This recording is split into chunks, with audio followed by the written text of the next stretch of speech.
Most of the men in that bar took one look at the old woman in the doorway and decided there was nothing there worth turning a stool for. They saw frail. They saw lost. They saw somebody's grandmother who'd taken a wrong turn off the highway and wandered into a place she had no business being. The laughter started low, the way cruelty starts when it's bored. A snort from a corner booth, and then a few more men picking it up, because it costs nothing to laugh at something small. She stood in the doorway of the Steel Saints clubhouse, with rain dripping off a clear plastic grocery bag held against her chest, 78 years old, in a good cloth coat gone shiny at the cuffs, and she did not flinch at the laughter. She had buried a husband and 2 of her 3 children, and she had stopped flinching at a great many things. What none of those laughing men knew, what they would not know for almost 2 hours, was that the bag she was holding against her chest had founded the room they were standing in, and that before the night was over every one of them would be on the floor on his knees. It was the kind of night the old highway bar was built for. Rain coming down hard on the tin roof, the neon Steel Saints sign buzzing pink and blue in the window, the smell of spilled beer and chain oil and 40 years of cigarettes soaked into the wood. The clubhouse sat at the dead end of a gravel road outside Harlan, Kentucky, a converted truck garage with the bay doors bricked up and a long oak bar built down one wall by hands that were mostly in the ground now. There were maybe 20 men in it that night. Most of them were young, patched in within the last 5 or 6 years, loud and sure of themselves the way men are when they've inherited a name without ever having to build it. They knew the legend of the club. They knew the founder's road name was painted over the bar in gold, 6 feet wide. They knew almost nothing about where any of it had actually come from, and on a rainy Tuesday with cheap beer and a jukebox, they did not think it mattered. Behind the bar stood the oldest man in the room.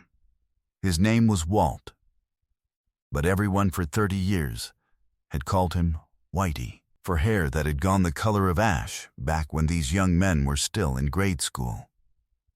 He was one of the original 13, the last of them still drawing breath as far as anyone knew, and he didn't ride much anymore, just kept the bar and kept the photographs dusted and kept his mouth shut while the young ones told the stories wrong. When the laughter rolled across the room, he didn't look up at first.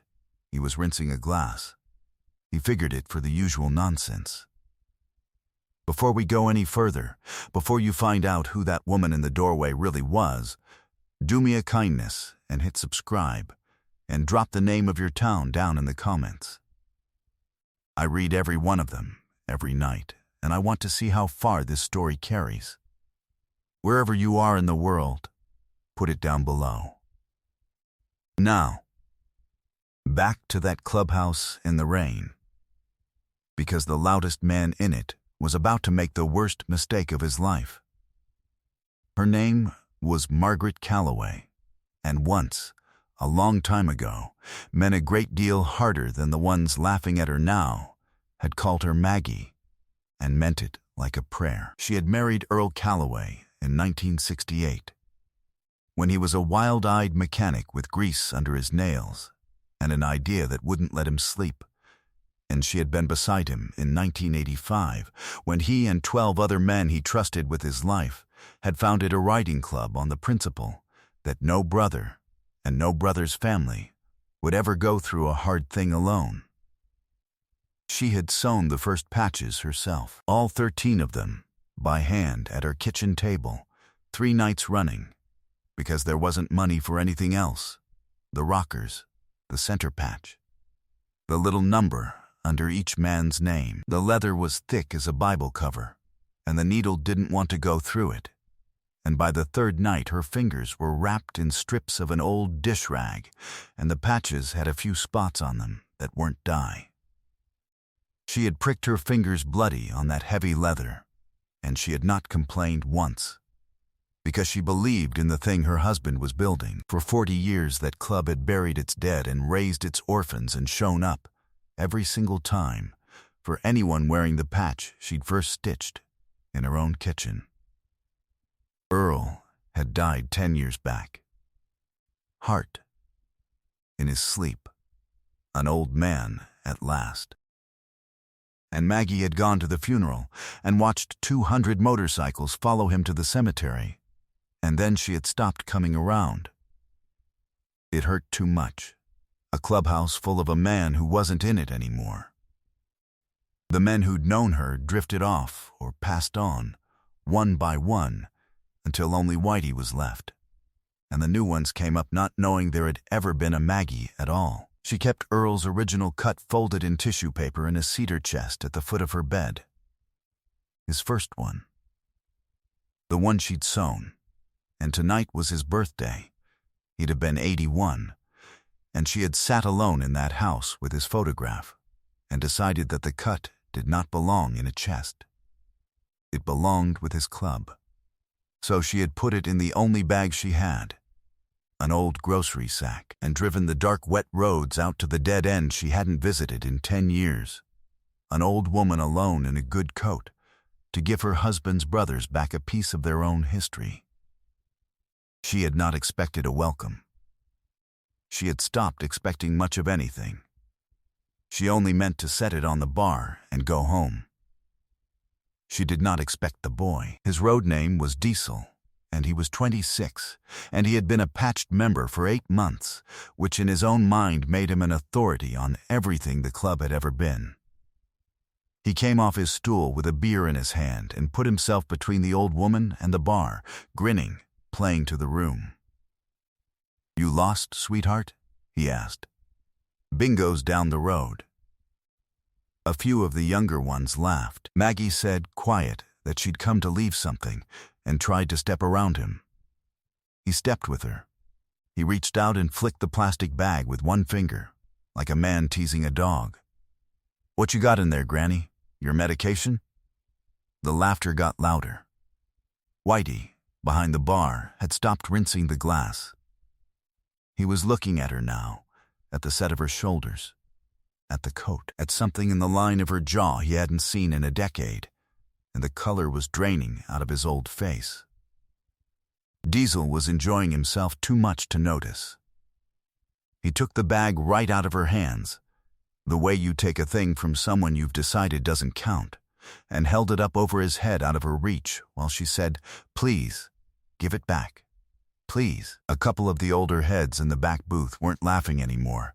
There's a point where a joke turns into something a man doesn't want his name on, and a few of them felt it pass, but not one of them stood. They looked at the table. They looked at their phones. They let a boy with 8 months on his back run the room, because it was easier than crossing him. The old woman reached up for the bag with both small hands and missed, and the missing of it set the front row laughing all over again. That was the moment. That was the moment a wiser man would have felt the floor shift under him. Diesel didn't feel a thing. He pulled the folded leather out of the sack and shook it open one-handed, expecting nothing. Some old lady's coat, a quilt, a church sweater, and a stiff, cracked, ancient motorcycle cut fell open in his fist, dark with age, worn pale at the seams, and on the back of it, hand-stitched, the founder's center patch and the original president's rocker and the Gold Road name that was painted 6 feet wide on the wall directly above his head. Smoke. The bar didn't go quiet all at once. It went quiet in a wave, rolling back from the bar to the booths to the pool table, as one man after another saw what the boy was holding and went still. Somebody's cue stopped mid-stroke. The jukebox played on into a room where nobody was breathing. Diesel looked at the patch in his hand and looked up at the gold name on the wall and looked at the old woman in front of him, and the grin was sliding off his face, but his brain hadn't caught up to his eyes yet. It was Whitey who said it. The old bartender came out from behind the bar, moving faster than his knees should have let him, and he took the cut from the boy's hand as gently as you'd take a sleeping child, and he turned to the old woman, and his voice cracked clean in half. "Maggie," he said. "Maggie Calloway. My God. Maggie, it's Walt. She looked at him. 40 years fell off both their faces. "Hello, Walt," she said softly. "You got old." "Soju," he whispered. And then the old man was crying, openly, in front of 20 hard young men, holding the founder's cut against his chest. "Boys," he said, and he had to stop and get his breath. "Boys, you don't know what you done." He turned and pointed up at the gold name on the wall with a shaking hand. "That's Smoke. That's Earl Calloway. He started this club. He's the reason every one of you's got that patch on your back."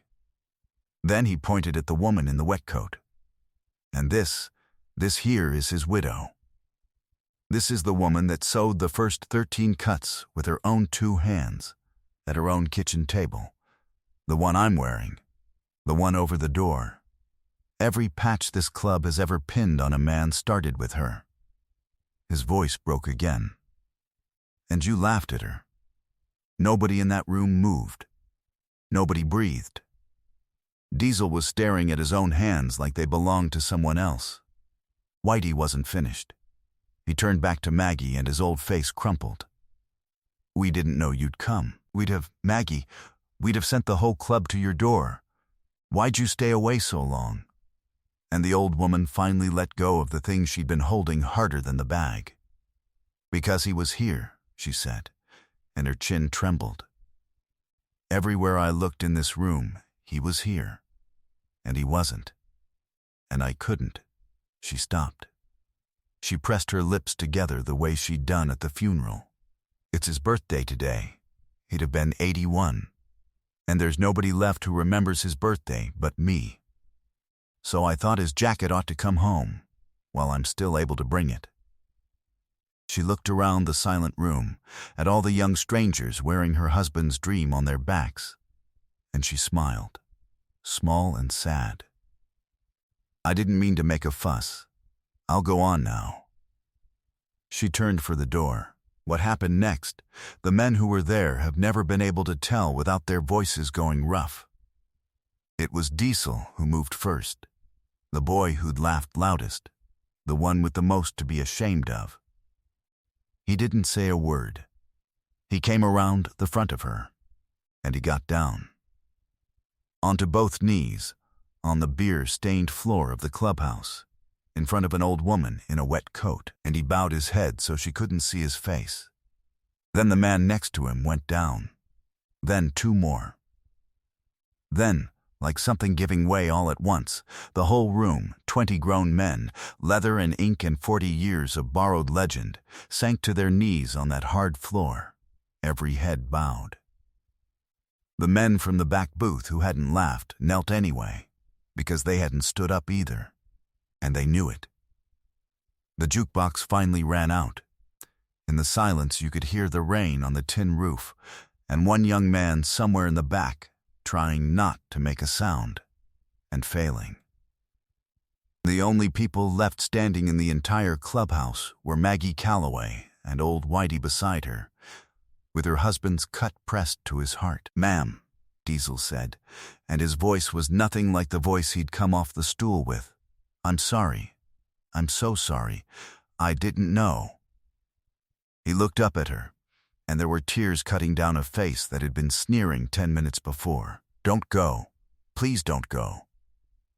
Maggie Calloway stood in the doorway of the room her husband built and looked at all those bowed heads, and she began, quietly, to cry. Not the kind that breaks a person, but the kind that lets something down that's been carried far too long. She crossed to the boy still kneeling on the floor, and she put her old hand on his bowed head the way you'd bless a child. "Stand up, son," she said. "Earl wouldn't want a single one of you on your knees. He built this so people wouldn't have to be." They did not let her go home alone, and they did not let her go home for a long while. They sat her in the founder's own chair, the one nobody was allowed to use, and Whitey hung Earl's cut back on the wall beneath the gold name where it belonged. And the young men who'd never met the man crowded around the old woman who had, and they asked her to tell them. All of it, from the beginning. from the kitchen table, and the bloody fingers, and the 13 patches, and the man with grease under his nails who couldn't sleep for an idea. And she did. For 2 hours she told them who they were. She gave them their own history back, the real one, the one that had a woman in it. She told them about the winter of '91 when a brother named Tucker lost his wife and was left with a baby girl and no idea how to be a father, and how Earl had organized the whole club into shifts so that for 2 years there was never a night that child went without somebody to rock her. She told them the little girl was a schoolteacher now, in Lexington, with babies of her own. She told them about the time a young prospect's mother was dying 3 states away, and the boy had no money for the trip, and Earl had pulled his own cut off his back, this cut, the one on the wall now, and laid it on the bar, and said any man who wanted to keep his patch could buy this prospect's gas. And they'd raised $600 before the bottles were empty, and the boy made it home in time to hold his mother's hand. That's what the patch was for, Maggie said, looking around at all of them. Not to be feared, to show up. He used to say the leather doesn't mean a thing. It's just a promise you wear where people can see it. The young men sat very still, some of them, the framework of who they'd thought they were quietly rearranging behind their eyes. And they listened the way men listen when they understand, finally, what they almost threw away. Diesel never left her side. Somewhere in those 2 hours, the boy who'd called her sweetheart had quietly appointed himself something he didn't have a name for yet, when at last she said she really did have to get home, that it was late and her old eyes weren't much for night driving anymore. The president of the Steel Saints, a man named Hollis, who'd stayed on his knees longer than anyone, stood up and made one phone call. And then he made another, and by the time Maggie Calloway buttoned her shiny old coat and stepped out under the tin roof into the clearing rain, the gravel lot of the clubhouse had filled with motorcycles she hadn't seen pull in, headlights throwing long beams across the wet stones. Engines, every bike in that lot, fired to life at once. A sound that rolled up off the gravel and shook the rain out of the air, the sound she had not stood inside of in 10 years. The sound her husband had loved more than any music on earth. They were not going to let Earl Calloway's widow drive those dark roads home by herself. Not tonight. Not ever again. 2 of them rode ahead of her car, and the rest fell in behind, headlights filling her mirrors, and the founder's widow drove home to her empty house, at the center of a slow procession of 30 riders, escorted through the quiet town like the queen she had always. Quietly, porch lights came on as they passed. People stood in their doorways to watch. And in the middle of all of it, behind the wheel of her old sedan, Maggie Calloway was crying and smiling at the same time. Because for the length of those dark, wet miles it felt, again, the way it used to feel, back when the man whose name was painted gold on the wall was still alive to come home to. They did not just drop her at her door. Hollis took her number, and Whitey took her hand, and Diesel, the boy, asked her, shy as a kid, if it'd be all right if some of them came by on Sunday, maybe fixed that gutter she'd mentioned, maybe stayed for coffee. She said she'd like that. She said she'd make a pie. And they came. Not just that Sunday, but the next one. And the one after. 4 or 5 of them every week in the gravel of her driveway. Fixing what needed fixing, and eating what she baked, and listening to more stories about the man whose dream they'd inherited. Diesel learned to change her storm windows. One of them taught her grandson to ride. From that night on, Margaret Calloway was never once alone on her husband's birthday, or any other day she didn't want to be, for the rest of her life. The next morning, Whitey took down the little number patch from the inside of Earl's cut, the original one she'd sewn under his name 40 years before. And the club had it framed and hung by the door at eye level. so that every man who walked into that clubhouse from then on would pass it on his way in. Under it, on a small brass plate, they put 4 words. She sewed the first.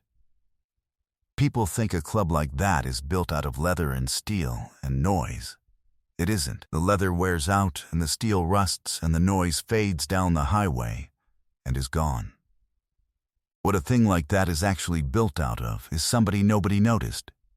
A woman at a kitchen table at midnight, pricking her fingers bloody on the heavy leather, stitching love into something she would not live to see the end of, asking for nothing, expecting nothing, and walking back in 40 years later through a door full of laughter to give it all away one more time. The men who laughed will tell you, to this day, that they didn't understand what their own patch meant until the night they knelt on a dirty floor and an old woman in a wet coat reached down and told them to get up.